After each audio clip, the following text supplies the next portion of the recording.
everybody, welcome back to the Consummate Athlete Podcast. I'm Molly Herford, and when I'm not recording this podcast or writing all about endurance sports, nutrition, training, racing, etc., I am hopefully doing one of those things.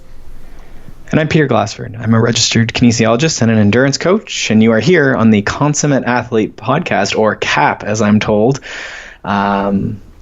looking at all different types of performers and movers and athletes and coaches and the sports that they deal with, and we're trying to pull those back into actionable things we can use in our own sports and lives. I thought you were going to say movers and shakers there for a second. Maybe I'll have to change that to movers and shakers. Yeah. Take a memo. Anyway. Yes, for all my notes. What's new with you? Well, we're sort of in goal setting, starting in on 2020 season for a lot of people. We're finishing up cyclocross season for a bunch of people. So I'm sort of in the time of year I like, actually, like sort of talking about goals and, how things went and what are we going to do now, and then also doing more programming, right? So sort of when you think about what does a coach do, I always imagined it was just sort of like sitting there making out an annual training plan and, designing this perfect thing that would be followed 100%. And that's really a very, very small part of what you do. So this is the time of year I get to actually do that. So I guess I'm happy I get to sit here. Well, that sounds great. I've actually been giving a lot of talks on goal setting, so we've had kind of a similar week, except you've become a promotional speaker. Yeah, it's a little weird, but I was down at Bay Path University. Shout out to the lovely people who brought me there.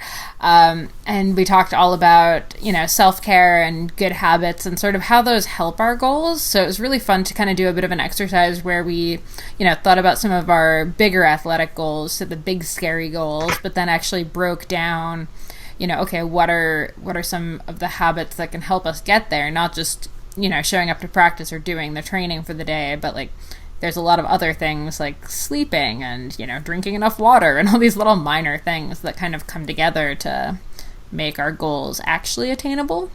Right. So that was super fun. And then I went down to Connecticut and hung out with the Pedal Power crew of young ladies on their team and the Pedal Power bike shop in Middletown, and did a talk on some sports psychology topics there and did a cyclocross ride. The girls took me on a trail known as the roller coaster, which was actually one of the most fun trails I've ever ridden on a cyclocross bike. I had a total blast. So those were very similar, but also very, very different nights, and I'm still recovering a little bit from them, but I'm already planning a bunch more speaking things. So if you're interested in having, me come out and chat with your young shred girls or whoever, you can find that info over on shred-girls.com. There's a speaking section on there now. Yeah, it sounds like so far they've been well received. You did one at your own elementary school as well, sort of on an early sort of what do I want to be when I grow up, but like first steps on that. So sort of similar theme, but sort of hashing through. You just got to, start through on something and drink some water in the morning. Exactly, yeah. Yes, it's been really fun. And before that, I raced a 5K. That was a little weird. I'm used to the 50K distance lately, so hitting a 5K before I headed down to the U.S. was a little weird. I knew going into it I was just going to, go as hard as I possibly could, and it went super well, but it was a very different kind of pain than a 50K. Yep. I think it's good to do. Yeah. It's good for you, I think, to sort of run for all you're worth. Yeah, we talked about this right after, but it was really interesting to me. During a 50K, your mind is going to wander because you're out there for a few hours. So it's, you're just not going to be thinking, go, go, go, go, go the entire time. I don't think you can. But during a 5K, if you catch your mind wandering, you kind of have to pull it back because you really only have, 20 minutes or, hovering around the 20-minute area, we'll say, to get it done. And if you're trying to do it like I was and go all out the entire time, you can't really settle in and start thinking about anything else. Yeah, and that, once you're over that threshold or into that VO2 type effort, there's no hiding. There's no, we talked about you couldn't use any of those strategies that maybe in a marathon you might use where you sort of like think about something else or you distract yourself. you're sort of, it burns for all it's worth, and you're breathing hard, and you got to stay really focused not to trip and like fall on your face, and just to keep on the gas, right? Yeah, exactly. So it's something you have to sort of learn to love, but I think we're very good at distracting ourselves. Mm-hmm. I don't want to say these days, but I'm going to say these days. It's true. Yeah, so I think it's good for a lot of people to do that. Yeah, so it's definitely a good thought experiment for me. All right, well, before we get into this week's guest, just a quick reminder that it is the Wide Angle Podium Network's donor drive for the next couple weeks. For those of you new to the show, Wide Angle Podium Network is the network that we're part of. It's the world's largest independent cycling media podcast network. It's got a ton of really great shows on it, Slow Ride Podcast, CX Harris Podcast, tons of really, really good content, and we've been really lucky to be working with them for the last 3 years now, and it's been awesome. So if you like this show, if you're enjoying getting episodes and all this information every week, consider heading over to wideanglepodium.com and supporting them. Every little bit helps. So yeah, check it out. Yeah. Do you want me to add something on that, or what? I don't know. Do you have anything to add? I think this is our prelude. We'll have to do a longer one. We'll want to do a longer sort of what is Wide Angle Podium in the coming weeks. But if we can get on this early, then we can do less of that and more of the shows. And this certainly prevents us from having to have advertising. So it's worthwhile that way. And I think I've likened it in the past. It's sort of like your Netflix or cable sort of subscriptions. So there's all different levels of donation, I guess you can do. Mm-hmm. Some are ongoing, some are just sort of one times, and there are bonuses to be had. Yeah, absolutely. Okay, good job on that. With that out of the way, what do we have on today? Today, I'm actually really excited. Today we have on Carolyn Schley, who is an author and a high school teacher. She's from New York City. She's lived all over the world. She's a former kayak guide and Nordic skier turned runner. And we actually are talking because she's doing her first marathon. She's doing the NYC marathon. And we just kind of wanted to talk through her training and what it's looked like. We so often have people on here who've done, hundreds of marathons, or who are doing like ultra runs, 100-milers, 50-milers, Ironmans, like even... We're certainly guilty of, we've done marathons before. So at some point I start thinking that, that distance isn't that scary. But for a lot of people, that distance still is, this unknown and still scary. And if I'm honest, I really probably should be more scared of it than I am at this point. So it's really interesting to kind of hear from someone who's going through all of it for the first time. Notice again, though, she has done 10Ks, half marathons. She's been really athletic. So what I liked as well is, it's not talking to someone who's from the couch to a marathon. It's someone who's, athletic and is training really reasonably for it, I think. So it's a lot of really good takeaways, especially if you're contemplating doing your first marathon. Yeah, and I think it's similar to what you were talking about with the 5K, right? It's not quite the same as a 5K, but when you're comparing it to something like a 100-mile or something, they're different. They're both hard in their own way, especially if you're going to really push yourself in any of them. But like a well-run marathon, right? Like that can occupy people's entire lives to run, have that good day that goes perfectly. Mm-hmm. Yeah, so here's hoping her marathon goes great. Yeah, it's coming. It's like is it the 3rd of November? I believe so, yeah. So it's coming up. So we'll have to let everyone know on a subsequent episode how she goes. But without further ado, enjoy this episode with Carolyn Schley. When someone asks you at a party what it is that you do, how do you introduce yourself? So at the moment, if someone asks me what I do, I say that I'm a writer. And then I usually add that I am also a trained high school teacher, certified high school teacher that's on sabbatical, because one of those two things is usually like a little bit easier for people to grasp onto than the other. So I give them a choice. I love that, where they want to take the conversation. And that is what I would say that I do.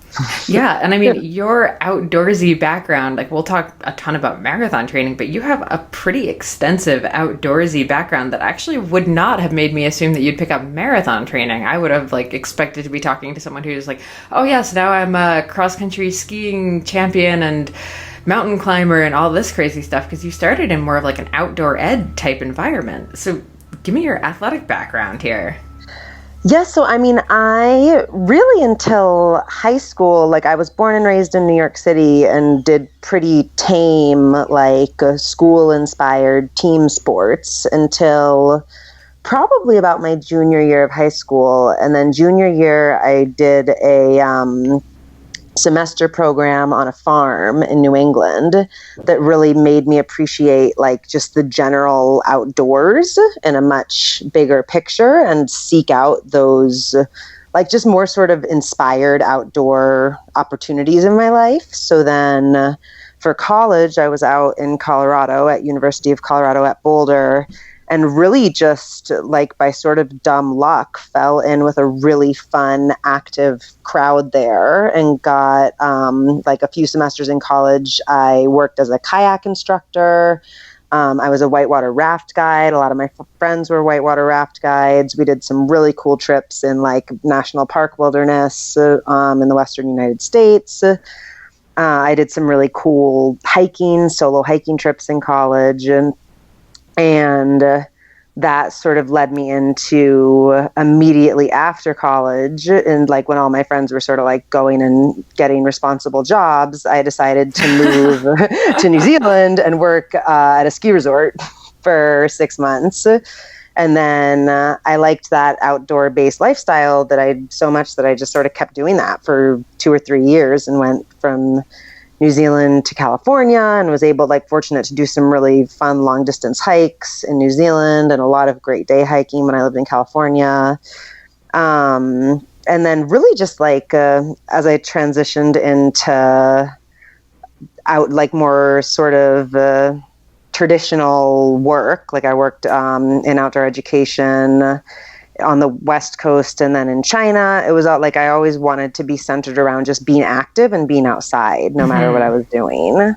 Yeah. And then at what point did you shift into running? Because I know you've done 10Ks and half marathons and stuff like that. So where did that shift happen? That's such a good question. So I would say when I started teaching high school, about 10 years ago, I got a little bit more than 10 years ago now, after I'd had all of these fun adventures outside, I decided to go back to school and get certified to teach secondary biology, really primarily because I wanted to teach kids about environmental science. But when I started working on that schedule, I had to sort of re-examine how I was fitting fitness and exercise and outdoor activity into my life.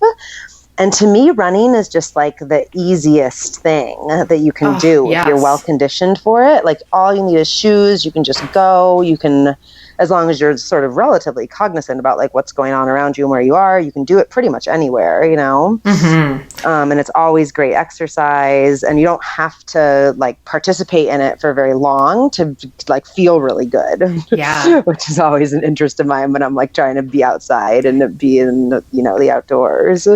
Yeah, absolutely. How was that transition though, going from kind of these bigger adventures and long hikes and everything to suddenly kind of more urban training for a 10K, which is much more structured and, not quite as, I'm going to say fun, to be totally honest. Yeah. Just going to put it out there. I was ready for it. I had sort of, the last really outdoor centric place that I lived was Lake Tahoe in California. And when I left there, I sold all my ski gear and I was I'm just I need to find a more responsible path for a little while. So I was excited to have a serious work schedule and train in a little bit more of a traditional way in a city. But I do, I know what you mean. It's not all of a sudden your time just feels very different. But I think in some ways it actually kind of forces you to be a more efficient, honestly better athlete in some ways. I find the busier I get, the better I am at my training in a weird way. Yeah, well, and because you that becomes the thing that is like your extracurricular thing in your day. You know, like when I worked outdoors, like when I worked at like operating ski lifts all day, when I had a day off, I was like, oh, I'm gonna like lay on the couch and watch TV. You know, like I'm exhausted and I'm sunburnt and I'm tired. But now, like when I have a day off, or I mean, as a teacher, like a whole summer off, all I want to do is like plan fun trips and really like maximize my time while I'm on them. So I'm willing to like do that extra little bit of research to make sure it's like going to be really great. Yeah. And I think you just get much more efficient with your time out the door, your time actually doing the training. Like there's much less like putzing around, you know, you're not like, I should charge my headphones. I should, maybe I'm going to change my socks. And now you're like, okay, these are the socks I'm out. Yeah. Like lace up your shoes and let's go. 'Cause you have 90 minutes. Exactly. So you've raced all over the place. What's like your favorite race memory of like the coolest spot you've been? So, I mean, as a New Yorker, my favorite runs are always in Central Park. And the first 10K I did was like the Central Park Loop.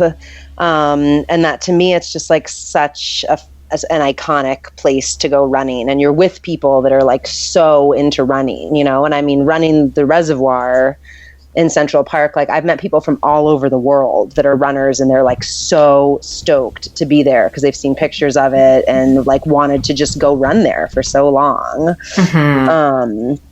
And so that to me is always like, and it also like means I'm home, you know, like I'm with my family. And so that is probably like for several sort of vaguely related reasons. I always say that's my favorite run and my favorite race. And I'm so excited to be doing the marathon there this year and ending, you know, like 20 blocks away from where I grew up.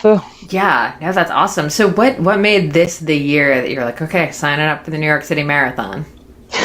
So definitely, I think, the fact that I'm on sabbatical from my teaching job was like a significant push, because the amount of time that it takes to train for a marathon, like I can appreciate how people are able to do it working full time, but I think it would be really, really difficult. Honestly, it work that into your schedule. Me when I hear, especially there are people, you know, they have like 4 kids and full-time jobs and are training for Ironman, and I'm just like, I don't understand how you're existing right now. Yeah, like where do you find the hours in your day? It's amazing. It's like I think they have like one of those time turner things from Harry Potter, to be totally honest, where they're just constantly going back to like double up on stuff. So how has marathon training been in general? I mean, the race is coming up. Yeah, it really is. And I mean, the training has been so interesting. Like I feel, because this is the first, I mean, I've done sort of like long distance camping trips and stuff before, but in terms of like really long-term training for like a singular activity, this is definitely the most intense thing I've ever done. And I feel like I've just learned so much about my body. Yeah. So when did you decide to sign up for the marathon and like start training for it properly? So I decided to sign up probably in January, February, like March or April of last year. So March or April of 2019. Okay. And then knew that I was going to have to start. I'm on the Hal Higdon 16-week training program, which I love, but knew that I would have to sort of like hit the ground running with that in July. So started, like I'd sort of fallen off with running just because I'd like had some injuries and stuff. So I sort of started building up my miles in the spring, knowing that like come July, I'd really have to be going, like hit the ground running. And I mean, you've done half marathons and stuff. So it's not like you were just like, oh, I've never run before, I'm going to do this 16 weeks to a marathon kind of thing. Right. But I do think it's so different because like when I was training for a half, that's actually, I hurt my foot like pretty badly. And I was like, I'm just going to keep training, you know, like I don't ever have to run that far. Like I'll sort of figure it out after the race, what's wrong with my foot. Like that's a good plan. And then it ended up that like my foot was hurt for like 2 years, you know, but it was that was such an easy way out to an immediate goal. And I can't do that now with this training, which makes it so fascinating. Yeah. So how were the first couple weeks on the plan? Kind of adjusting to that. Okay, here's this training plan that you now have to do. So the first couple of weeks actually were a little bit hectic because I was in southern Vietnam for the first 3 weeks of July. Oh, okay. And which was great. I was there for a wedding with my boyfriend. But it's like sort of the beginning of their monsoon season. So like I went there knowing that, but I definitely had like some very rainy runs, and then also some runs and I mean the distance that you're doing in the first couple of weeks isn't that major, it's like 3 to 5 miles, but I definitely did like at least 2-3 mile runs, running circles around our hotel room, because that was like the only thing that I could do to run, and I was so desperate to like not get off the plan right at the beginning. But that's such a good mental thing though, right? Like you did that, so you're pretty much good for anything at that point. Yeah. And the first time that I ran 3 miles going in circles around my hotel room, I was like, all right, I think I can do this training, mentally. I think I am very determined about this. And so that was a good lesson. I feel like that's actually, it's almost more mental than, the 3 miles physically just doesn't really matter that much, right? Like you could skip that and it wouldn't have killed your plan. But I think the mental, no, I'm going to do this. That's much more important than the actual mileage. Yeah. And especially then, now, my long runs are creeping up on 3 hours, and to mentally keep going through prolonged periods of physical activity, you really do have to have something in your mind that you're drawing from. And okay, we talked about this right before we started recording, but so much of this is already making me think, oh yeah, this sounds exactly like trying to write. Even, for 3 miles, right? Even if the writing is crap, it's more that I sat down for half an hour and made myself get some words on the page. So yeah, how have you found that between balancing writing a book and training for this? I think there are so many good parallels with, as you said, the mental strength component of writing and running. And I think they're both, to me, I use I guess they don't have to be solitary activities, but I am very solitary in both of those activities. Same. Yeah. And I know some people get social about their running or their writing, but I pretty actively shy away from that. If people want to go running with me, I'm more likely to be that's sort of something I do by myself. Yeah. And I think that in this, they're both very difficult. They have a high activation energy, you have to and there are parts of each activity where you really have to power through and be this feels terrible, but you just got you got to keep going. Yes. It's not the end, and you got to keep going till the end, otherwise it's going to feel terrible for much longer, if you don't finish. Yeah, could not agree more. So I do think that the wellspring of strength that you find in both of those things, sort of in that way, they're parallel and feed off each other, which is helpful. Because I also think if I had a not great day of writing and I go on a run, I really appreciate my run. And if I had a not great day of running and then I have a really good couple hours writing, you can sort of balance out the energy of those two things. Yes, 100%. I also find the running is a really good chance for me to kind of think through a lot of my writing stuff. I think most of my plot points come during runs. Yeah, definitely. Me too. And because I think a little bit about how to use running time productively now that I'm spending 10 hours a week running. Yeah. And so I try to sometimes have a list of stuff I really want to figure out on a run, and you normally can get it figured out. So in prepping for this marathon, kind of backing out, since this is your first one, what have you been doing anything reading other new runners, blogs on how they tackled the New York City Marathon for the first time or anything like that? Or are you just kind of I'm going to figure this out for myself and not find any kind of outside info? So the thing that I've been most curious about is hydration plans and what people do like logistically to be prepared. Because I mean, logistically, like there's a lot of people that are like piling into Staten Island at 6 o'clock in the morning, you know? So I've been really trying to read up on like what to wear in the morning, what to wear on the run, like should I get the poncho or have a bag check, like where are the first 3 water stations, those kinds of things I'm super interested in. But I feel like some of the magic of the course, I want to have it be a surprise, you know, so I'm trying not to read too much about like experiences of people being like, oh, and like I came over the 59th Street Bridge and like this is the scene that's there, you know, because I want to like experience those things on my own. Yeah, if that makes sense. Yeah, for sure. The thing that I've been looking up a lot is like exercise activities to support running, because I've been surprised how much I've needed that, like specifically hip strengthening activities. I've been like real curious about. I think as a writer, I'm going to say you're probably more inclined to do the research than a lot of people maybe are, because it's just kind of it's our MO, right? Like I don't know something like, let me do this really deep dive into it.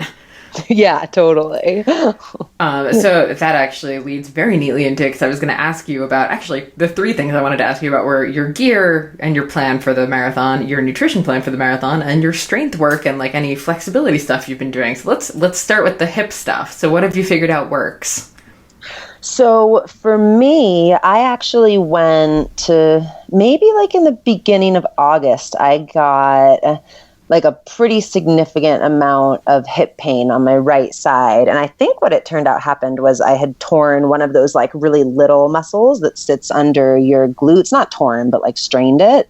And so I went to a physical therapist in New York City that recommended some strength training exercises. And some of my favorites have been like a one-footed kickback where you stand on one foot and then thrust your other leg backwards. I think that's really good for the muscles that I need to strengthen. And then also like a one-footed bridge up. So you're on the ground and like pushing up with one of your legs into a bridge.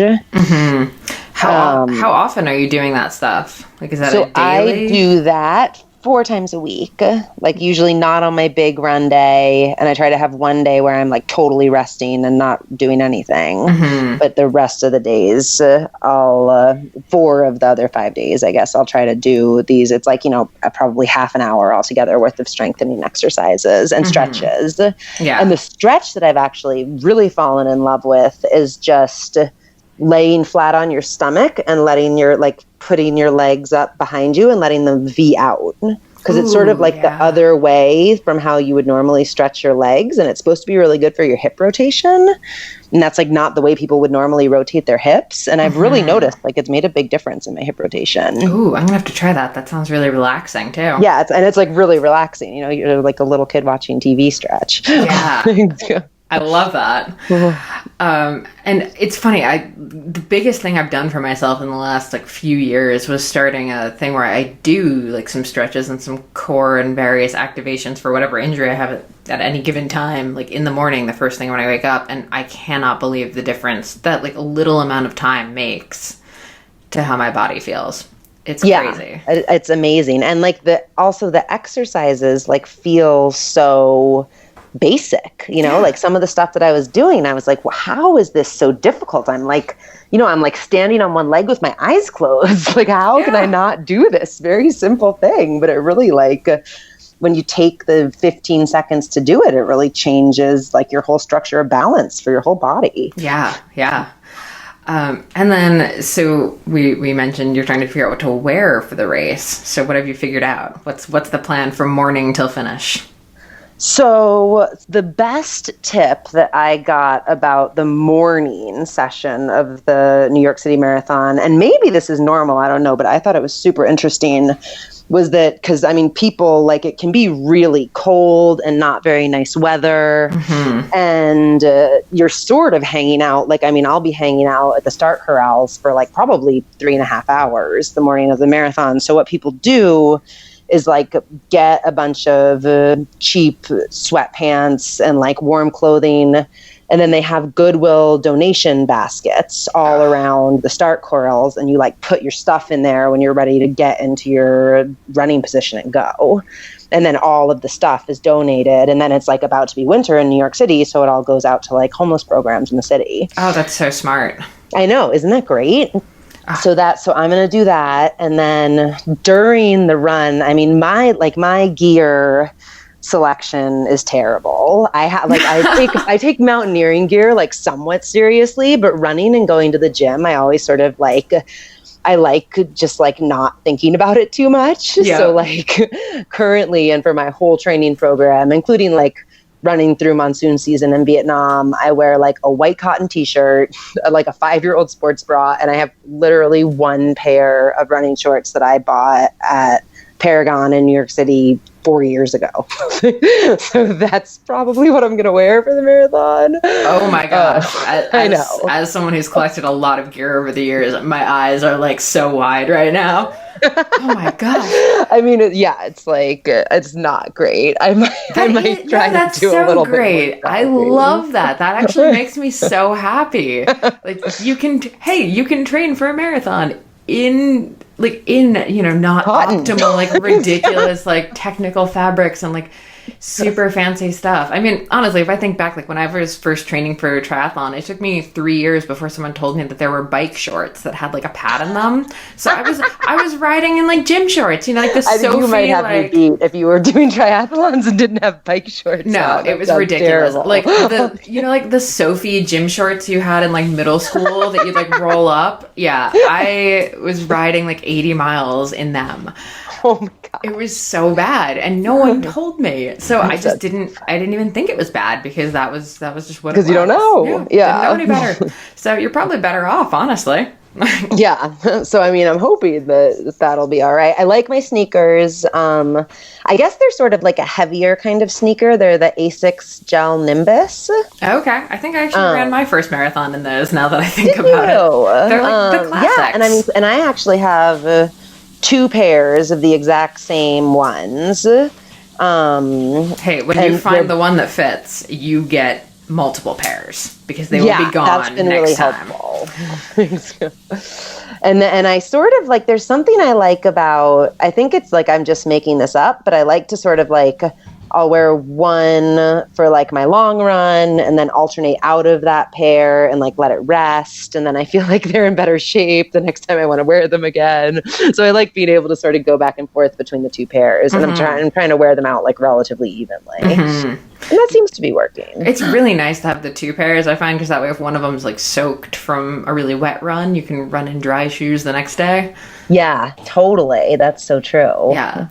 So next topic in these like 3 big parts is the nutrition. So first let's talk kind of globally, because I mean, going from training for like a 10K and like a casual half marathon to like training for a marathon does involve a fair amount of changes to how you eat, both like in training and then throughout your day. So have you noticed any major changes or made any big changes?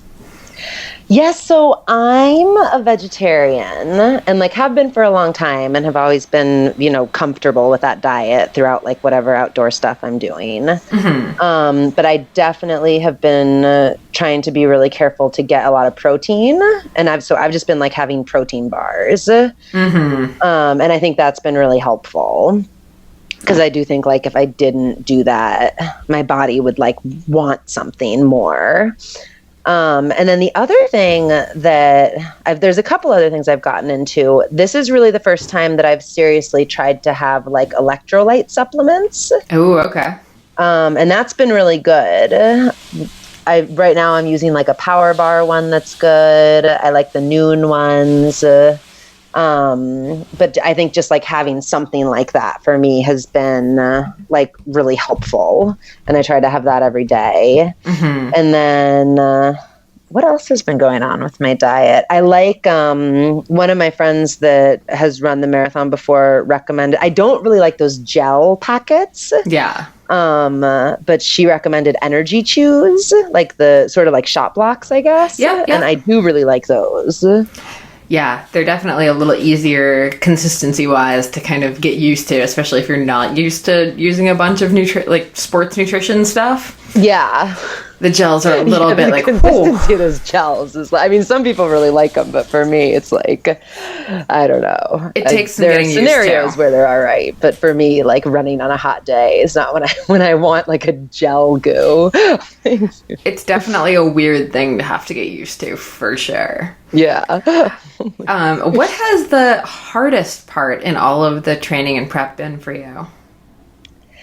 I mean, I think for me, some of the mentality stuff has been hard, because I started this process thinking of myself as a pretty fast runner, and I've actually slowed down sort of considerably in my average mile pace over the course of my training, which for a little while, in the middle of the training ride, was sort of concerning to me.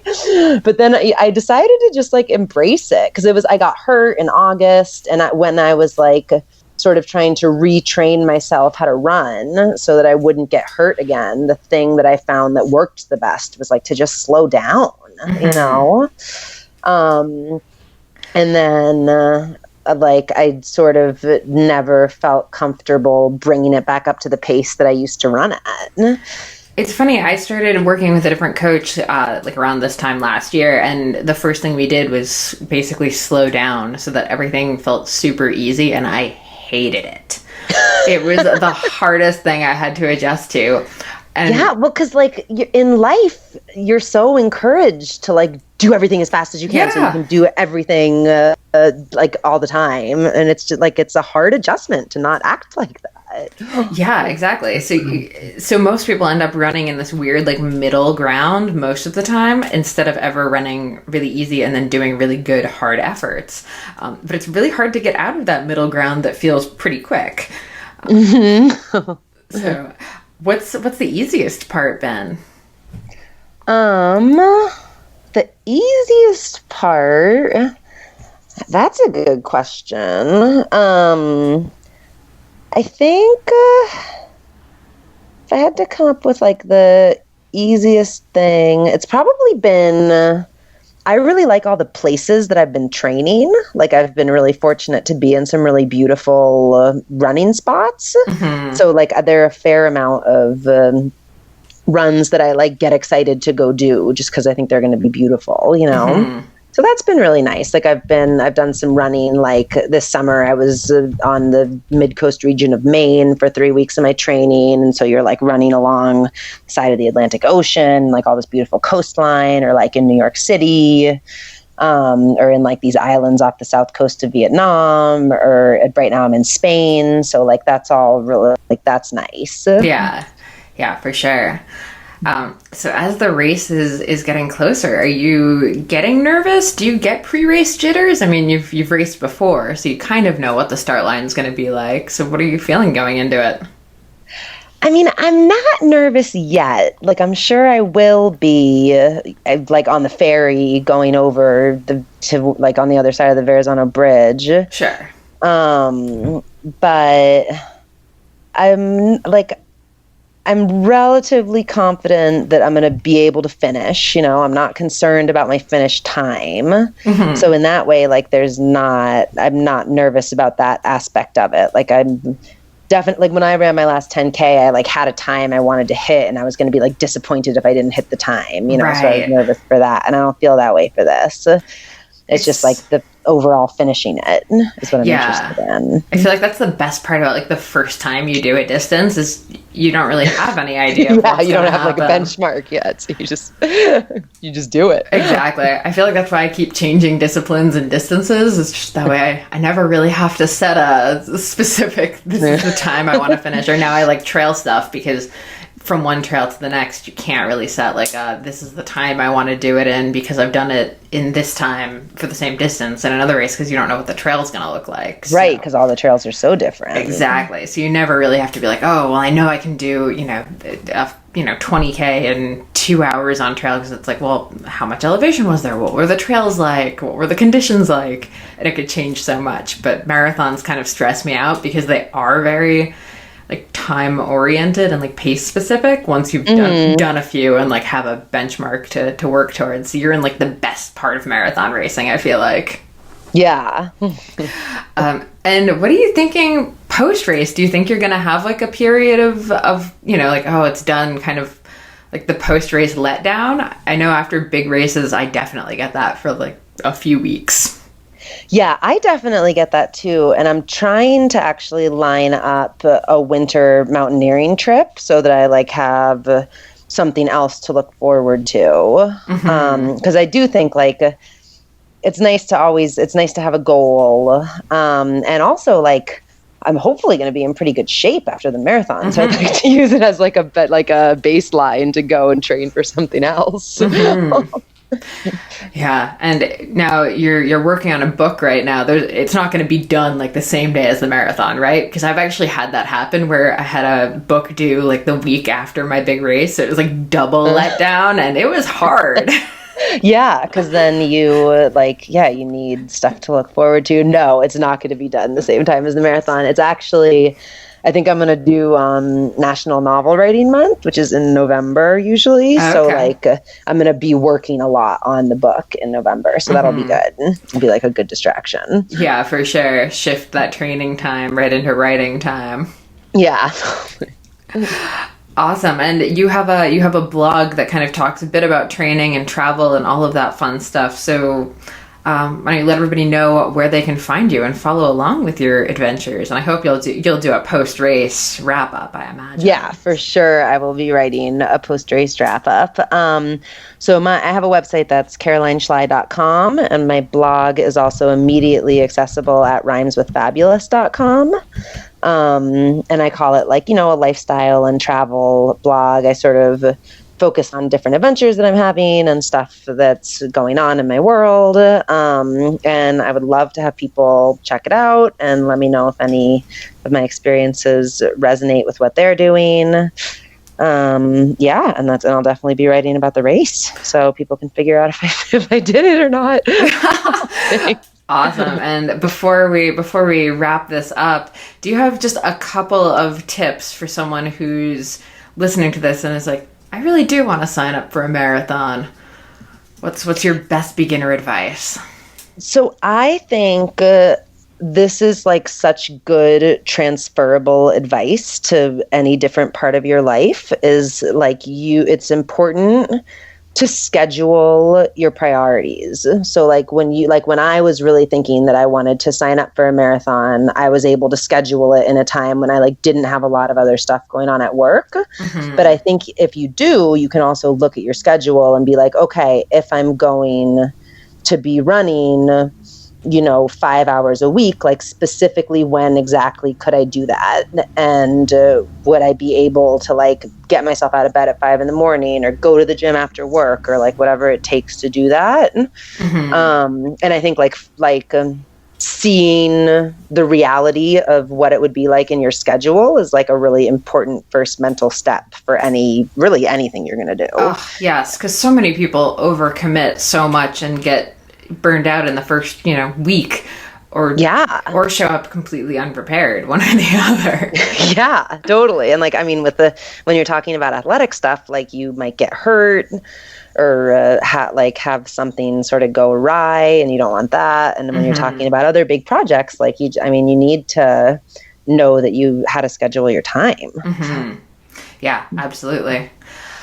Awesome. Well, this was so much fun chatting with you. We have so many people on who've been doing marathons or whatever different race for years and years and years. And, sometimes the advice gets a little bit esoteric and a little bit into like, this is how I've done it because I've been training for 2 decades. So it's really cool to get to chat with someone who's, going into their first adventure with, a background in athletics. So it's not totally, a crazy thing to be doing, but it's right. It's really nice to hear this kind of like more beginner take on marathons, because I think sometimes we get very in our like endurance sport bubble where marathon becomes like a casual thing, and it really isn't like at all. For me, it certainly isn't. Yeah. I'm sure for some of your guests, it's a pretty casual endeavor.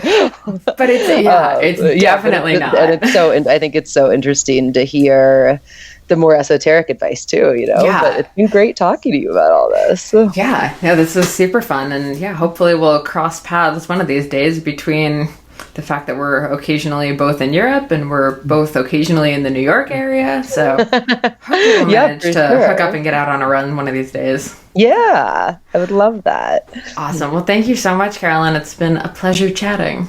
Yeah, thank you so much. And I love your website and your podcast, and I'm excited to keep up with you on all that stuff. Thanks so much for tuning into the Consummate Athlete podcast.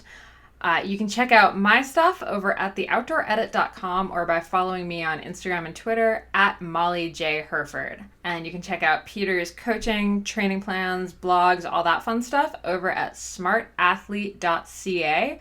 or by following him on Twitter and Instagram at Peter Glassford. And if you want to support this show and other awesome podcasts, please check out wideanglepodium.com for show info, other podcasts, bonus content, and to become a donating member so you can get all of that rad behind-the-scenes content and help keep shows like this on the air. And lastly, if you're enjoying this podcast and all the information that we're bringing to you every single week, do us a solid and pop into iTunes to leave us a rating and review. It takes you about 2 seconds. You can do it on your computer, you can do it on your phone, and it really helps us out. Thanks so much, and we will see you next week.